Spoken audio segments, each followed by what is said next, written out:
ਇੱਕ ਮਰਾਸੀ ਸੀ ਤੇ ਉਹ ਨਾ ਪਿੰਡ ਵਿੱਚ ਵਿਹਲਾ ਫਿਰਦਾ ਸੀ। ਉਹਨੂੰ ਨਾ ਕੋਈ ਬੰਦਾ ਸਿਆਣਾ ਪਿਆ ਤੇ ਉਹਨੇ ਜਾ ਕੇ ਨਾ ਕਿਧਰੇ ਉਹਨੂੰ ਪੀਰਾਂ ਦੇ ਮਰੀਦ ਕਰਾਇਆ। ਉਹ ਰਹਿਣ ਲੱਗ ਪਿਆ ਉੱਥੇ, ਪੀਰਾਂ ਦੀ ਖਿਦਮਤ ਕਰਨ ਲੱਗ ਪਿਆ। ਉਹਦੀ ਉਹਨਾਂ ਡਿਊਟੀ, ਪੀਰ ਲਾਹੜ ਦੇ ਨਵੇਂ ਫਲਾਣਾ ਕੰਮ ਤੂੰ ਕਰਨਾ। ਉਹ ਕੋਈ 6 ਮਹੀਨੇ ਸਾਲ 2 ਸਾਲ ਗੁਜ਼ਰੇ। ਇੱਕ ਦਿਨ ਪੀਰਾਂ ਨੂੰ ਆਂਦਾ ਮੈਂ ਪਿਛਾਂ ਨਾ ਫੇਰਾ ਲਾਵਾਂ।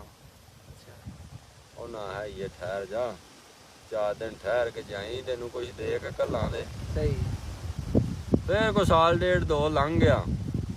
ਉਹਨੇ ਆਖਿਆ ਪੀਰ ਜੀ ਮੈਂ ਪਿਛਾਂ ਨਾ ਫੇਰਾ ਲਾਵਾਂ।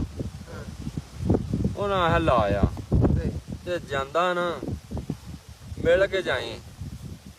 ਉਹ ਜਦੋਂ ਟੁਰਨ ਲਗਾਣਾ ਤੇ ਪੀਰਾਂ ਦੀ ਖੋਤੀ ਸੂਈ ਸੀ, ਉਹਨਾਂ ਨੇ ਉਹਦਾ ਬੱਚਾ ਉਹਨੂੰ ਰੱਸੀ ਪਾ ਕੇ ਕੋਈ 2 ਦਿਨਾਂ ਦਾ ਹੋਇਆ ਜਾਂ 1 ਦਿਨ ਦਾ ਹੋਇਆ ਉਹਨੂੰ ਫੜਾ ਦਿੱਤਾ।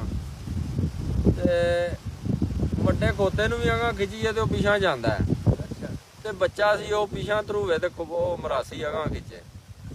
ਚਲੋ ਖਿੱਚ ਧਰੂ ਕੇ ਨਾ ਕੋਈ ਆਪਣੇ ਪਿੰਡ ਦੇ ਤੇ ਪੀਰਾਂ ਦੇ ਪਿੰਡ ਦੇ ਵਿਚਕਾਰ ਆ ਗਿਆ। ਜੇ ਠਾੜ ਦੇ ਦਿਹਾੜੇ ਸਨ, ਵਾਹਣਾਂ ਦੇ ਵਿੱਚੋਂ ਲਗਾ ਹੋਵੇ ਪਿਆ ਤੇ ਸ਼ਾਮ ਪੈ ਗਈ ਤੇ ਉਹ ਬੱਚਾ ਗਿਆ ਮਰ। ਉਹਨੇ ਕੀ ਕੀਤਾ, ਉੱਥੇ ਵਾਹਣ ਦੇ ਵਿੱਚ ਹੀ ਨਾ ਦੱਬ ਕੇ ਨਾ ਤੇ ਵਿਚਾਰਾ ਥੱਕ ਗਿਆ ਸੀ ਟੁਰ ਕੇ, ਉਹ ਸੌਂ ਗਿਆ ਉੱਤੇ। ਆਖਣ ਲੱਗਾ ਇਹਨੂੰ ਦੱਬ ਛੱਡਣਾ ਪੀਰਾਂ ਦੀ ਨਿਸ਼ਾਨੀ ਹੈ ਤੇ ਐਵੇਂ ਆਖਣ ਤੇ ਸੱਟ ਛੜਿਆ ਤੂੰ ਐਵੇਂ। ਤੇ ਉਹਨਾਂ ਵਕਤਾਂ 'ਚ ਨਾ ਬੀਬੀਆਂ ਪੋਚੇ ਲੈਣ ਜਾਂਦੀਆਂ ਹੁੰਦੀਆਂ ਹਨ ਘਰਾਂ 'ਚ ਮਾਰਨ ਵਾਸਤੇ, ਸਰਗੀ ਪੁਰਾਣੇ ਵਕਤ ਸਨ। ਉਹ ਕੀ ਹੋਇਆ, ਬੀਬੀਆਂ ਸਵੇਰੇ ਵੇਖਿਆ ਤੇ ਢੇਰੀ ਬਣੀ, ਬੰਦਾ ਉੱਤੇ ਸੁੱਤੇ ਆ।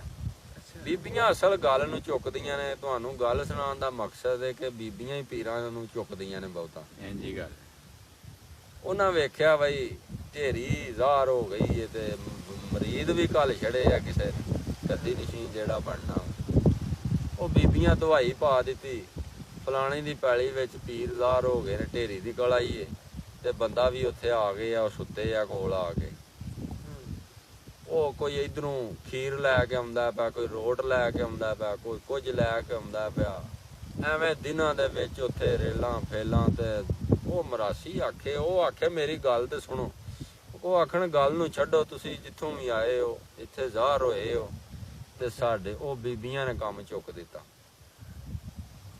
ਕੋਈ 2 ਸਾਲ ਉਹਨੇ ਲਾਏ, ਚੰਗਾ ਅਮੀਰ ਹੋ ਗਿਆ। ਉਹਨੇ ਆਖਿਆ ਹੁਣ ਘਰ ਜਾ ਕੇ ਪੀਰਾਂ ਕੋਲ ਜਾ। ਫਿਰ ਉਹਨੇ ਆਖਿਆ ਨਹੀਂ ਪਹਿਲੇ ਪੀਰਾਂ ਕੋਲ ਹੀ ਜਾ, ਮੇਰੇ ਹਾਲਾਤ ਚੰਗੇ ਸੈੱਟ ਹੋ ਗਏ ਨੇ। ਚਲੋ ਮੈਂ 2-3 ਸਾਲ ਡਿਊਟੀ ਦਿੱਤੀ ਹੈ ਪੀਰਾਂ ਦੀ ਤੇ ਉਹਨਾਂ ਨੂੰ ਦੱਸ ਕੇ ਤੇ ਆਵਾਂ। ਉਹ ਟੁਰਿਆ ਫੇਰ ਪਿਛਾਂ ਨੂੰ ਪੀਰਾਂ ਕੋਲ ਟੁਰ ਗਿਆ। ਪੀਰਾਂ ਉੱਥੇ ਔਰਤ ਸੀ, ਉਹਨਾਂ ਨੂੰ ਆਖੇ ਗੱਲ ਸੁਣੋ, ਆਖੇ ਵਿਹਲੇ ਹੋ ਕੇ ਸੁਣਨੇ ਆ।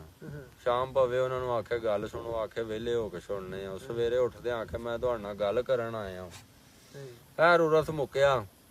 ਉਹਨੇ ਆਖਿਆ ਦੱਸ ਬਈ ਹੁਣ ਤੂੰ ਕੀ ਆਨਾ, ਤੂੰ ਤੇ ਘਰ ਗਿਆ ਸਾ ਤੇ ਤੂੰ ਪਿਛਾਂ ਆ ਗਿਆ ਫੇਰ ਤੇ ਘਰ ਤੂੰ ਅਪੜਿਆ ਨਹੀਂ।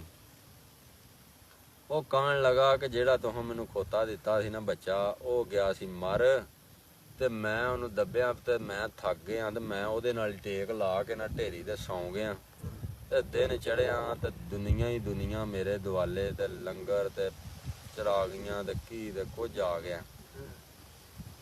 ਉਹਨਾਂ ਆਖਿਆ ਚੁੱਪ